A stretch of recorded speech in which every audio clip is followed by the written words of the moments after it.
अस्सलाम वालेकुम। तो खुश आमदीद हो आपको मेरे इस चैनल T27 स्टूडियो पर। तो दोस्तों, आज का जो हमारा टॉपिक है वो है महमूद गजनवी और एक चूंटी। एक बार जिक्र किया गया है कि महमूद ऑफ गजनवी जो था वो अपनी सल्तनत का बड़ा सिपह सालार था। उन्होंने चाहा कि मैं फ़लाँ सल्तनत के साथ जंग करूँगा।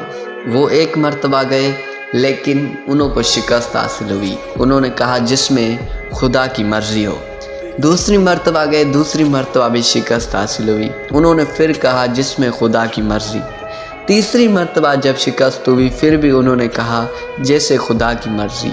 ऐसे करते उन्होंने 16 मर्तबा शिकस्त हासिल हुई उनको।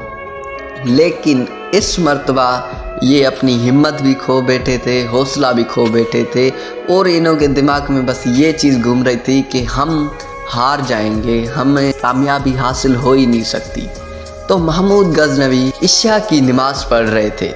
नमाज पढ़ते जब सलाम फेरा तो इनका ध्यान एक चूंटी पर गया। महमूद गजनवी देखते हैं कि वो चूंटी बार बार ऊपर चढ़ने की कोशिश कर रही है लेकिन बार बार वो नीचे गिर रही है। ऐसे करते करते वो अपनी मंजिल तक पहुंचने ही वाली थी कि फिर वो गिर गई।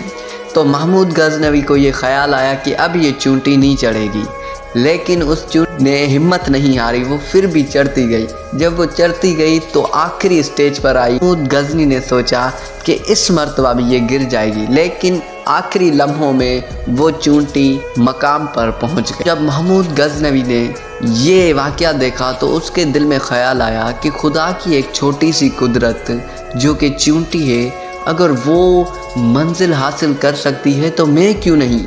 मैं तो अशरफुल मखलूक़ात, तो मैं क्यों मंजिल हासिल नहीं कर सकता।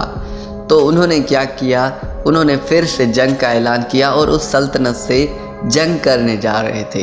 याद रखना ये 17वां मर्तबा था। तो उन्होंने जब वो जंग की तो उस जंग में उनको फतह हासिल हुई। तो मेरे दोस्तों, मेरे कहने का मतलब ये है कि नेवर गिव। आप कभी भी हौसला ना हारो, हिम्मत ना हारो। अगर आपको शिकस्त हुई है तो आपको कामयाबी एक दिन ज़रूर होगी। थैंक यू, मेहरबानी।